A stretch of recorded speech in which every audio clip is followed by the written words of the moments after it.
የምናነሳው የመጽሐፍ ቅዱስ ጥቅስ መዝሙር 50 ቁጥር 3 ነው። ይህን ጥቅስና ይህን ኃይለ ቃል ደግሞ የተናገረው ልበ አምላክ ቅዱስ ዳዊት ነው። ምን ብሎ ተናገረ? አቤቱ አንተን ብቻ በደልኩ አለ። እስኪ አቤቱ በሉ። አንተን ብቻ በደልኩ። እስቲ እውነት ራሳችን ሁላችን መርምር። እግዚአብሔርን ብቻ ነው የበደልነው? ክርስቲያኖች የበደላችሁት ሰው የለም አለ? ያጠፋነው ጥፋት የለም? በሌላ በተለያየ መንገድ አለ። ቅዱስ ዳዊት ግን አቤቱ አንተን ብቻ በደልኩ አለ። ይኸውላችሁ ትርጉሙን በደንብ አድርገን እንመልከተው ግልጽ እንዲሆንላችሁ። ቅዱስ ዳዊት እንግዲህ ጽድቁም ሆነ የሰራውን ክፉ ሥራ ለመማማሪያ እንዲሆን መጽሐፍ ቅዱስ ላይ የተጻፈ ጻድቅ ሰው ነው። አንድን ሰው ጻድቅ የሚያስብለው ኃጢአት ሳይሰራ የኖረበት የእድሜ ልክ አይደለም። ኃጢአት ሰርቶ በወደቀበት ተነስቶ በጽድቅ ለመመላለስ የሞከረው ሙከራ፣ የጸናውም ጽናት፣ በመጨረሻም ከእግዚአብሔር ጋር የጨረሰው ጉዞ ነው እንጂ ብዙዎቻችን ግን ጽድቅ የሚመስለን ኃጢአት አልባ የሆነ ኑሮ ነው። እርግጥ ነው ኃጢአት አልባ የሆነ ኑሮ ነው ጽድቅ። ግን ሳይወድቁ መነሳት የለም። ተነስቶ ተቁሞም ደግሞ አይወደቅም ማለትም የለም። ለዛ ነው ቅዱስ ኤፍሬም ሶርያዊ ምን ይላል? የተሰባሰባችሁባት ቤተ ክርስቲያን የቅዱሳን ሰውነት ያለባት ብቻ ሳይሆን ከኃጢአት ጋር እየታገሉ ያሉ ሰዎችም ድምር ናት ይላል። እየሰማችሁ ነው? እዚህ ቤተ ክርስቲያን ውስጥ የተሰበሰብነው ጻድቃን ስለሆነን አይደለም። ከወደቅንበት የኃጢአት አረንቋ ውስጥ ግን ለመነሳት የምንሞክር ሰዎች ስለሆንን ይህንን በደንብ አድርጋችሁ ማወቅ አለባችሁ። ለዛ ነው ቅዱስ ዳዊት በጊዜው በዘመኑ ብዙ በደል ሰርቶ ነበር። ትላልቅ በደሎቹ ግን ምንድናቸው? አንደኛ ኦርዮን አስገድሎት ነበረ ቤርሳቤህን ከሱ ለመቀማት። ኦርዮ የጦር መኮንኑ ነው። እስኪ አስቡት፣ ስንት ውጊያ አብረው ተዋግተዋል ከዳዊት ጋር ከሌሎች ሰራዊት ጋር። አንዲት ሴት ግን ቤርሳቤህን ሰውነቷን ስትታጠብ እርቃኗን አይቶ ቅዱስ ዳዊት እሷን ለማግኘት ሲል ኦርዮ መገደል አለበት አለ። ጉልበት እኮ ነበረው። ዳዊት እኮ በጣም ጠንካራ የሆነ ታላቅ የሆነ ንጉሥ ነው። አምጣት ሚስትህን ብሎ እኮ ሳይገለው መውሰድ ይችል ይሆን ነበር። ግን አያችሁት፣ ሰይጣን ሳይደግስ አይጣላም የሚባለው እስከ መጨረሻው ድረስ ነው የሚወስደው።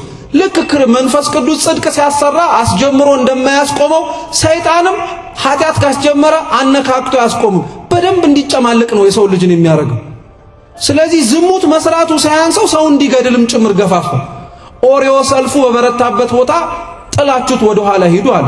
የዳዊትስ ማዘዝ እሺ ቤርሳቤህን ለመቀማት ነው እንበል። እነዛ አብረውት ሲዋጉ ስንት ነገር ታሪክ ያሳለፉት ወታደሮች ግን ምን ያክል ጨካኞች ቢሆኑ ነው እንዲህ ጥለውት ራሱ ሲሄዱ ምንም የተሰማቸው ነገር የለም።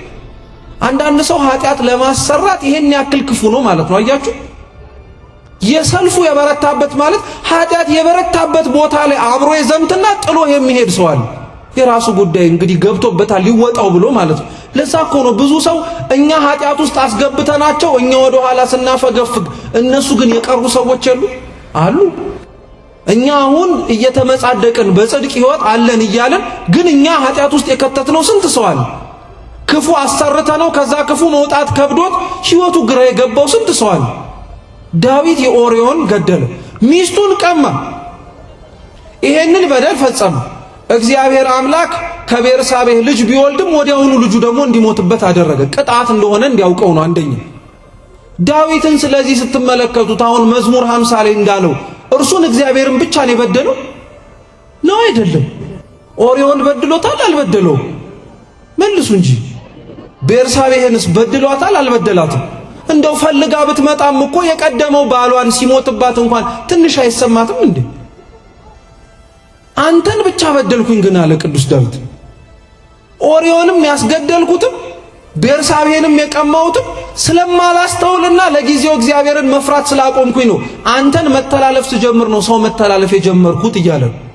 ስለዚህ መጀመሪያውኑ የበደለው እግዚአብሔርን ነው። እሱን መበደል ባያስብ ኖሮ ኦርዮን አያስገድለውም፣ ቤርሳቤህን አይቀማም ነበር። ስለዚህ ሰው በተለያየ መንገድ ሰው በተለያየ ሁኔታ ኃጢአት ይስራ እንጂ የሚበድለው ሰውን ብቻ ሳይሆን አንዱን ማንን ጭምር ነው? እግዚአብሔርን ነው። እንዳትረሱት ይህን ክርስቲያኖች። ለዚህ ዓለም በደንብ አድርገን ጠንቅቀን መረዳት ያለብን ነገር ይሄ ነው። ብዙ ጥፋቶቻችን ብዙ ዋጋ አስከፍለውናል ኃጢአት መስራታችን። ለዛ ነው አንድ ጸሐፊ ምን ብሎ ተናገረ ይባላል መሰላችሁ? ቃለ መጠይቅ ሲደረግለት ለዚህች ዓለም ችግሯ ማናት ተብሎ ተጠየቀ። እስኪ ለዚህች ዓለም ችግሩ ማን ይመስላችኋል ክርስቲያኖች? ማን ነው ከኛ መካከል እኔ የሚል አለ? አንልም እኮ እኛ ታውቃላችሁ። ጣት ነው የምንጠቁመው። ወደ ላይም እንጠቁማለን፣ ወደ ቀኝም ወደ ግራም እንጠቁማለን። ያ የጠቆምነውን ጣት ወደ ራሳችን አዙረን በኔ ነው አንልም። ግን ዮናስ የሰበካት ቤተክርስቲያን ውስጥ የምንሰበሰብ ክርስቲያኖች ነን። ነብዩ ዮናስ ትዝ አላችሁ? ተሳፍሮ ከነበረበት ተርሴስ ሲሄድ ነነዌ መሄድ እየተገባው የዛች መርከብ ውስጥ ተሳፍሮ ሲሄድ ዮናስ ብዙ ኃጢአት ነበር የሰራው። ሊቁ አምብሮስ ሲናገር ምን ይላል መሰላችሁ? ዮናስ ሄደህ ነነዌን ስበክና ወደ ክርስትና መልስ ሲባል አልመልስም ብሎ የሄደበት ምክንያት ምን መሰላችሁ? ነነዌ የኃጢአት ቦታ ናት። የአሦራውያን መናገሻ ከተማ ናት። ኃጢአት የበረታባት የሰለጠነባት ናት። ዮናስ ይኖርባት የነበረችው የኢየሩሳሌም ከተማ ደግሞ ከእግዚአብሔር ጋር ተጣርቃ እስራኤላውያን በታሪካቸው ከእግዚአብሔር ጋር የተስማሙበት ዘመን ነው። ልብ አድርጋችሁ ስሙ አደራ ክርስቲያኖች። ዮናስ ሂድና ነነዌ ስበክ ሲባል እምቢ ያለው ለምን እንደሆነ ታውቃላችሁ? አንተ ለርስትህ የመረጥከው ከነሱ ለመወለድ ያጨኸው እስራኤል ሕዝብህ ካንተ ጋር ተስማምቶ እያለ ተመርጦ ለማትጠቀምበትና ቃል ኪዳን ላልገባህለት ሕዝብ ምን አሳሰበህ ብሎ ነው የቀረው። እስራኤላውያን ደህና ናቸው፣ አሕዛባውያን ደህና አይደሉም። እግዚአብሔር ግን አይገርማችሁ? ሕዝቤ የሚያመልከኝ ብቻ ሳይሆን ደህና እንዲሆን የምፈልገው እኔን የማያቀኝም ነነዌ ውስጥ ያለ ጣዖት አምላኪ ደህና እንዲሆን እፈልጋለሁ ብሎ ነው። ዮናስ የሸሸው ሌላ ሰው ከኃጢአቱ እንዳይላቀቅ በሚመስል መኮብለል ነው ማለት ነው። አንዳንዶቻችን እኛ ኃጢአት መስራታችን ሳያንሰን ሌላውን ሰው ከኃጢአት ማውጣት እየቻለን የምንኮበልል ለምንኖር ዮናስ ምሳሌ ነው ማለት ነው። ወደ ተርሴስ ሲሄድ ሌላ የሰራው ኃጢአት ምኑ ነው? አሁንም ሊቁ አምብሮስ እንዲህ ብሎ ይናገራል። ተርሴስ ውስጥ የተሳፈረባትን መርከብ ዮናስ ሂሳቡን ዘግቶ ነው ሁሉንም ይዟቸው ሄደ። አንዳቸውም ገንዘብ ከኪሳቸው አውጥቶ አልከፈሉ። ዮናስ ሙሉ ሂሳቡን ነው ዘግቻለሁ ነው ያለው። ለምን እንደሆነ ታውቃላችሁ? አበው በትርጓሜያቸው ሲናገሩ ምን ይላሉ? ጉቦ የበላ ዳኛ ለመፍረድ አይከብደውም ይላሉ። እየሰማችሁ ነው? ስለዚህ ሂሳብ ከተከፈለላቸው ምን ቸገራቸው? አይደለም ተርሴስ ግብጽ ስለምን አይጥላቸው? ምንም የሚመለከታቸው በይሉኝታ በገንዘብ ገዛቸው ማለት ነው። አንዱ በገንዘብ ሊገዛው ያልቻለው ባህሩን ያናወጠው እሱን ራሱን እንዲመለከት ያደረገው ማንም ብቻ ነው? እግዚአብሔር ነው። ሌላውንም ጭምር እንደዚህ አደረገ። ስሙ በደንብ። ከዛስ ባህሩ ተናወጠ፣ ማዕበሉ መጣ። ዮናስ የዚህን ጊዜ ላይ ውስጠኛው መርከብ ላይ ተኝቶ ነበር እንደምታስታውሱት። ሁሉም ተሸበረ።